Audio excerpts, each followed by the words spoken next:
Hello दोस्तों। Exam गुरु channel में आपका स्वागत है। सीटेट 2024 के लिए सीडीपी की क्लास नंबर 17 है आज। और आज हम लोगों को पढ़ना है कोलर का सूझ अथवा अंतर्दृष्टि का सिद्धांत, मतलब कोलर इंसाइटफुल लर्निंग थ्योरी। तो चलिए आज का टॉपिक शुरू करते हैं। तो जो आज का टॉपिक है वो है सूझ अथवा अंतर्दृष्टि का सिद्धांत। इसको इंग्लिश में बोलते हैं insight theory Kohler, insightful learning theory. ये थोड़ा गलत लिखा है, इसको करेक्ट कर लीजिएगा आप लोग। देखिए, उससे पहले हम लोग देख लेते हैं कोहलर जो थे वो थे गेस्टाल्टवादी। क्या थे? गेस्टाल्टवादी। अच्छा, गेस्टाल्टवादी के जनक कौन थे? तो मैं बता देता हूँ, गेस्टाल्टवादी के जो जनक थे वो थे वर्दीमर। क्या नाम था? वर्दीमर। अगर आपसे पूछा जाए गेस्टाल्टवादी के जनक कौन थे तो बताइएगा वर्दीमर। ये क्वेश्चन एग्जाम में कई बार आ चुका है। तो गेस्टाल्टवादियों के जनक थे वर्दीमर। अब देखिए, गेस्टाल्टवादी का सिद्धांत होता क्या है। देखिए, गेस्टाल्टवादी ये बोलते हैं कि अगर कोई चीज़ हम लोग समझ रहे हैं तो उसको छोटे छोटे पार्ट में मत समझो, एक उसका पूरा, मतलब उसको पूरा सीखो। उसको उसको जो है मतलब संपूर्ण, उसका समग्रता अथवा संपूर्ण, ये लिखा है आकृति का समग्रता अथवा संपूर्ण। मतलब किसी चीज़ को देखना है तो उसको पूरा देखो। थोड़ा देखोगे कम समझ में आएगा, जब पूरा उसका एनालिसिस करोगे तब आपको अच्छे से ज़्यादा समझ में आ जाएगा। तो यहाँ पर लिखा है गेस्टाल्टवाद। गेस्टाल्ट शब्द जर्मन भाषा का शब्द है जिसका अर्थ है आकृति का समग्रता अथवा संपूर्ण, मतलब पूरी आकृति देखनी है, संपूर्ण आकृति देखनी है। एग्जाम्पल दिया है, मान लीजिए जब हम कोई गाड़ी देखते हैं तो उसे समग्र मतलब होल, मतलब पूरा पूरा समग्र रूप से देखते हैं, ना कि सिर्फ उसके छोटे छोटे हिस्सों को देखना। ठीक है, मतलब गेस्टाल्टवादी का मतलब ये है कि हम लोगों को अगर कोई चीज़ देखनी है तो उसको पूरा देखना है, उसको छोटे छोटे पार्ट में बिल्कुल भी डिवाइड नहीं करना है। इसको पूरा देखिए तब अच्छे से आपको समझ में आ जाएगा, आपकी लर्निंग प्रोसेस तेज होगी। अब देखिए, एक और पॉइंट दिया है, इस सिद्धांत के प्रतिपादक वर्दिमर, कोफा, कोहलर थे, इनको माना जाता है। जो जनक अगर पूछा जाए तो वर्दिमर थे। कौन थे जनक? वर्दिमर किसके जनक थे? गेस्टाल्टवाद के। तो उम्मीद है आपको ये याद रहेगा।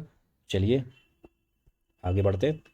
अब देखिए, यहाँ पे एक पॉइंट दिया है, अंतर्दृष्टि अधिगम सिद्धांत। ये क्या है? Insightful learning theory. क्या है? Insightful learning theory. देने का श्रेय किसको जाता है? कोहलर को जाता है। इसमें सिद्धांत, इसके इस सिद्धांत में कोफा ने भी सहयोग दिया था। इस सिद्धांत में किसने सहयोग दिया था? कोफा ने। और गेस्टाल्टवादियों के जनक कौन थे? वो थे वर्दीमर। सूझ का सिद्धांत संज्ञानात्मक कार्य पर, मतलब संज्ञानात्मक कार्य क्या होता है? ये होता है कॉग्निटिव एक्टिविटी। क्या होता है? Cognitive activity. Cognitive activity. और कोलर कहाँ के थे? कोलर थे जर्मनी के। अगर पूछा जाए कोलर किस देश से थे, वो थे जर्मनी के। चलिए आगे बढ़ते हैं। देखिए, ये हैं कोलर, जो तस्वीर देख रहे हैं ये हैं कोलर। और ये कहाँ के थे? जर्मनी के। इन्होंने क्या दिया था?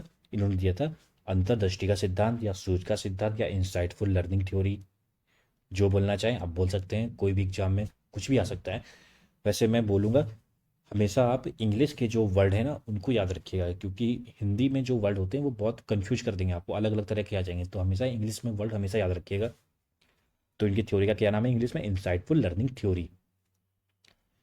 अब देखिए, नीचे पॉइंट है, किसी समस्या पर अचानक से दिमाग में आया समाधान। जैसे आपके पास कोई समस्या, आपको नहीं समझ में आ रहा, रीजनिंग जैसे कोई क्वेश्चन है नहीं समझ में आ रहा है, लेकिन अचानक से उसका सोल्यूशन आपके दिमाग में हिट कर जाता है, अच्छा हाँ ये हो सकता है। तो उसको बोलते हैं, और जो ये समाधान होता है ये बोलते हैं सूझ द्वारा समाधान आया है, मतलब इंसाइट लर्निंग हुई है। तो यही लिखा है, दिमाग में जो अचानक से दिमाग में समाधान आता है उसको, वो सूझ द्वारा आता है। किससे आता है? सूझ द्वारा। अब देखिए, अगर पूछा जाता है, ये क्वेश्चन बहुत आता है कि कोहलर ने जो एक्सपेरिमेंट किया था वो किस पर किया था। तो मैं बता दूं, जो कोहलर ने एक्सपेरिमेंट किया था वो किया था वन मानुस पर। हिंदी में वन मानुस आएगा, और अगर इंग्लिश में पूछा जाए तो लिख कर आएगा चिंपैंजी पर किया था। किस पर किया था? चिंपैंजी पर। देखिए, वो एक्सपेरिमेंट था क्या, उन्होंने एक चिंपैंजी को एक जगह पर रखा और ऊपर केले बांध दिए। तो चिंप और साथ में उस एरिया में दो बॉक्स रख दिए। देखिए, एक बॉक्स ये है एक बॉक्स ये और एक छड़ी रख दी, ये छड़ी पड़ी हुई है।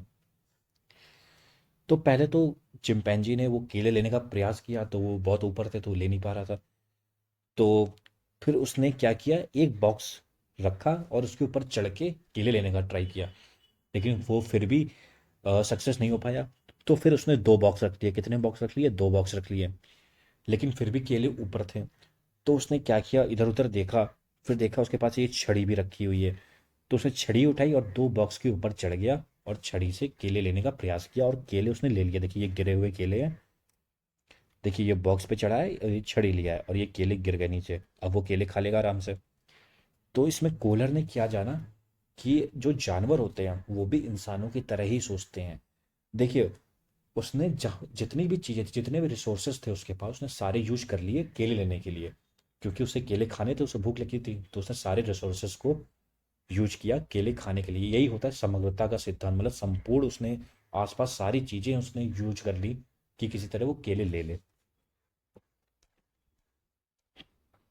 अब देखिए यहाँ पे वही लिखा है, कोहलर ने अपना प्रयोग सुल्तान नाम के चिंपैंजी या वनमानुस पर किया। तो याद रखिएगा उस वनमानुस का नाम क्या था, उसका नाम था सुल्तान। क्या नाम था? सुल्तान। ठीक है। उसने चिंपैंजी को एक खाली कमरे में बंद कर दिया और छत पर कुछ केले लटका दिए। भूखा होने की वजह से चिंपैंजी उछलकर केलों को पकड़ने का प्रयास करता है, और फिर वही है, वो पकड़ नहीं पाता है, फिर बॉक्स लगाता है, फिर दूसरा बॉक्स लगाता है, फिर छड़ी लेता है तो केले आ जाते हैं। तो देखिए लास्ट में लिखा है, चिंपैंजी ने बॉक्स देखा और उस पर चढ़कर छड़ी की सहायता से केले तोड़ लिए। प्रयोग के अनुसार चिंपैंजी ने जब मानसिक क्रियाएं की तभी वह बॉक्स और छड़ी का इस्तेमाल करके केलों को तोड़ पाया। अब ये देखिए यहाँ से इंपॉर्टेंट शुरू है। इस प्रयोग से यह निष्कर्ष निकलता है कि जब चिंपैंजी ने केले उतारे तो उसने छड़ी बॉक्स का समग्र, क्या लिखा है, समग्र यानी कि होल, समग्र रूप से प्रयोग किया, इसलिए इसे गेस्टाल्ट सिद्धांत कहा गया। मतलब समग्र यूज किया तीनों चीजें का, तो इसे बोलते हैं गेस्टाल्ट का सिद्धांत। तो इतना ही था जो ये टॉपिक था। अब इतने ही से ही सारे क्वेश्चन बनते हैं, जितने भी आपके सीटेड एग्जाम में आएंगे सारे क्वेश्चन इतने ही से ही बनेंगे। तो बस आपको याद रखना है, वन मानुस पर एक्सपेरिमेंट किया या चिंपैंजी पर किया, इंसाइटफुल लर्निंग कोहलर ने दी। कोहलर कौन थे? गेस्टाल्टवादी थे। गेस्टाल्टवादी के जनक कौन थे? वो थे वर्दीमर। चलते हैं पहले क्वेश्चन पर। देखिए पहला क्वेश्चन क्या कहता है, जो संबंध स्किनर का चूहों से, स्किनर ने किस पर एक्सपेरिमेंट किया था? चूहों पर। एवं थॉर्नडाइक का बिल्लियों से है। थॉर्नडाइक ने किस पर किया था? बिल्लियों पर। वही संबंध कोहलर का था, किससे था? बंदरों से, कुत्तों से, मुर्गियों से या वनमानुषों से? तो हम लोगों ने पढ़ा था सुल्तान नाम का चिंपैंजी था, मतलब वनमानुष था। तो इसका आंसर हो जाएगा डी ऑप्शन, वनमानुषों से। अब क्वेश्चन नंबर 2, अंतर्दृष्टि सिद्धांत मतलब insight learning theory, insight learning theory किसने दिया था? ये दिया था कोहलर ने। कोहलर कौन थे? गेस्टाल्टवादी थे।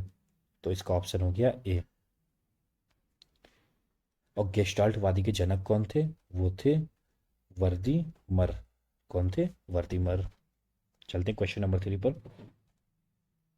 निम्न में से कौन सा मत अंतर्दृष्टि द्वारा सीखने की व्याख्या करता है? जब भी पूछा जाए अंतर्दृष्टि द्वारा सीखने की व्याख्या कौन करता है तो क्या जवाब देंगे? तो वो कौन करता है? ये दिया किसने था? ये दिया था कोहलर ने। और कोहलर क्या थे? गेस्टाल्टवादी थे। तो अंतर्दृष्टि द्वारा सीखने का सिद्धांत व्याख्या करता है गेस्टाल्टवाद का। किसका? गेस्टाल्टवाद का। तो ऑप्शन में क्या है? मनोविश्लेषणवाद, संबंधवाद, व्यवहारवाद और गेस्टाल्टवाद। डी ऑप्शन है गेस्टाल्टवाद। और पढ़ते हैं क्वेश्चन नंबर 4 पर। गेस्टाल्ट मनोविज्ञान की आधारशिला किसने रखी थी? तो देखिए ये क्या पूछा जा रहा है क्वेश्चन में, ये सीधे सीधे पूछा जा रहा है गेस्टाल्ट मनोविज्ञान के जनक कौन थे? जनक कौन थे? तो हम लोग को पता है जनक थे वर्दी मर। कौन थे? वर्दी मर। तो ऑप्शन में कहाँ है? तो ऑप्शन सी में देखिए, मैक्स वर्थीमर। ये वर्दीमर होगा, वर्थीमर लिखा है, ठीक है इतना चलता है। तो इसका आंसर है मैक्स वर्दीमर। क्वेश्चन नंबर 4 पर चलते हैं। कोहलर निम्न में से किससे संबंधित है? कोहलर किससे संबंधित है निम्न में से? तो कोहलर ने क्या दिया था, इंसाइटफुल लर्निंग थ्योरी। लर्निंग क्या होता है, अधिगम। क्या होता है, अधिगम। तो इनका सिद्धांत कैसा हो गया, अधिगम का सिद्धांत, इंसाइटफुल लर्निंग थ्योरी। मतलब सोच से सीखने का सिद्धांत, अंतर्दृष्टि से सीखने का सिद्धांत, समग्र रूप से सीखने का सिद्धांत। तो इसका ऑप्शन हो जाएगा अधिगम का सिद्धांत। ऑप्शन ए में अभिप्रेरणा का सिद्धांत, देखिए ऑप्शन डी में अधिगम का सिद्धांत, तो हो जाएगा अधिगम का सिद्धांत। क्या हो जाएगा, ऑप्शन डी। तो आज के सारे क्वेश्चन खत्म होते हैं, टॉपिक खत्म होता है यहाँ पर। तो उम्मीद है आपको समझ में आ जाएगा। सारे जो सीटेट में जितने भी क्वेश्चन आएंगे वो इसी से ही आएंगे, इतने ही टॉपिक से आएंगे। ये पूरा टॉपिक था। उम्मीद है आपको वीडियो पसंद आई होगी। और हाँ, अगर इसकी आपको पीडीएफ चाहिए है तो आप हमारे टेलीग्राम चैनल पर ज्वाइन कर सकते हैं। डिस्क्रिप्शन में लिंक दिया है, वहाँ इसकी पीडीएफ डाल दी जाएगी, तो आपको नोट्स बनाने की ज़रूरत नहीं पड़ेगी। आप पीडीएफ डाउनलोड करके पढ़ सकते हैं उसको। तो अगर आपको वीडियो पसंद आया हो तो सब्सक्राइब करिएगा वीडियो को, सॉरी चैनल को, और वीडियो को लाइक करिएगा। धन्यवाद।